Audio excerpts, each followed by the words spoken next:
There's a because Pakke has a very rich biodiversity and wildlife inside the sanctuary, but outside it is in my side it is a community people's area, reserve forest actually, and lots of villages also, Tippi and Valapong.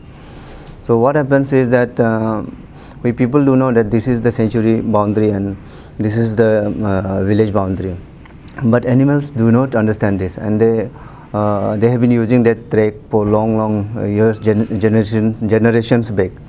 So what happens that these elephants in their migratory season, they keep on coming that side. So other smaller mammals and animals are easy to deal with, but the bigger mammals like elephants, lots of conflicts do come up with animals like elephant, because they're big bodied animal and also they move in a big group. So when this conflict between human and elephant happens, so it's damaging in both to the people and also to the animal. So we are facing that problem there.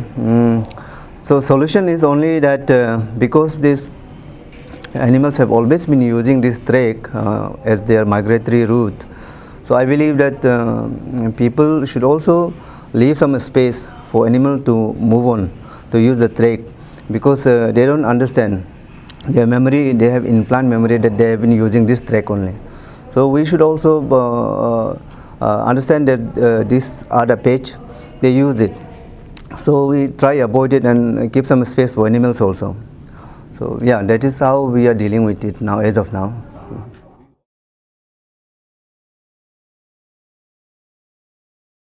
So what I believe is, though we are forest officers or enforcement department and we are enforcement officers, but in the field of conservation, if you wanted to work in the long run, so we need to take community people along with us, and if it will be more effective if both community and department work in line and work together.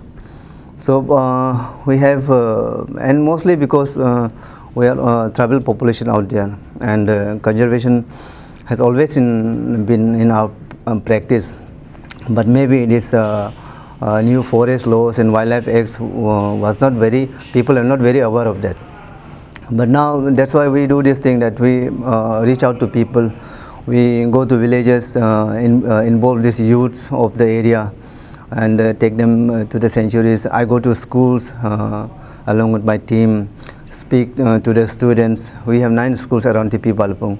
So each Saturdays or fortnight or at least once in a month, we used to go to the schools, tell them about what Pakke is, what are the biodiversity out there, how do hornbills, their annual calendar of activities, how do elephants move along the migratory route, what are the habits of tiger, what kind of animals do we reach in forest like Pakke. So people take interest in that, and thankfully I have a very dedicated and hard-working team with me, who are the main actually workers of Pakke, the frontliners. So along with that, we also run some rescue team, rescue of reptiles mostly, and rescue of other animals also. So when we started doing this, like in your earlier question, you were asking how do I manage conflict situation. So this is how we, like there are lots of problems of reptiles, because Pakke and this side also, outside the sanctuary also, there is a rich forest, and we have lots of other animals also, and it do sometimes venture out into village area, and conflicts do happen, and we rescue team reach out in no time, even if it's a night, it's a day, it's a morning, we reach out and we rescue the animals, and also the rescued people, especially in case of human-elephant conflict. So this builds some confidence, and people started coming towards us also. But it's not like we have done it all now and it's over. It's not like that. It's ongoing process. There are some still there will be some section of people who will be like these forest people are too strict and all. But there are a big bunch of people also who like our work, and they come with us in many of the situations. These local youths and local people have also helped me actually in rescue of these animals, telling them where they have seen some barking deers, or they have seen some reptiles moving on, or they have seen some birds in that side, and or elephants coming out that on the side of villages and all. So it was not earlier, some 7-8 years back, it was not like that. But now people are also coming towards us. We can see it visibly, the change. That's it.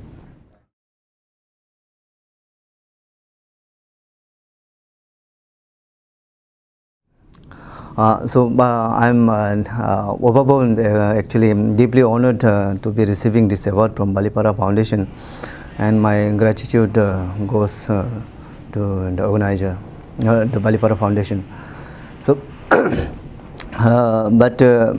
whatever small thing we do in field of conservation, it is mostly because of, like I was telling you earlier, that a group of people who are working with me, the frontliners, who are into their camps 24/7. They work they patrol the area in the rain, in the sun, in the cold. They do all this work. They are in the camp 24/7, protecting the area.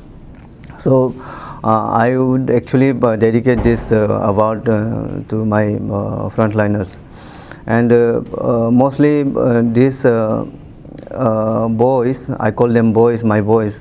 These boys are really dedicated, and all from local community only.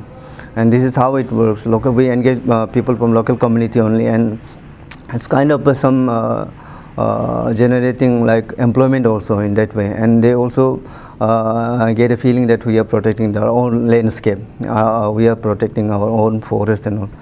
So this is how it works. So this award will really motivate me, as of course, and also like I said, my frontliners to work with more enthusiasm and carry this positivity in days to come. So yeah, that's all. Thank you.